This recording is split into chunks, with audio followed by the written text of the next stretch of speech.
This seems to be bypassed or something here. This red wire, I think, goes to there. I'm just guessing. And it's going directly to this black wire.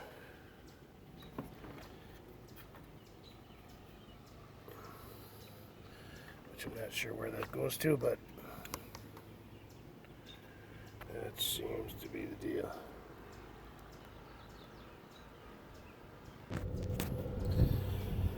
Alright. Everything's cleaned.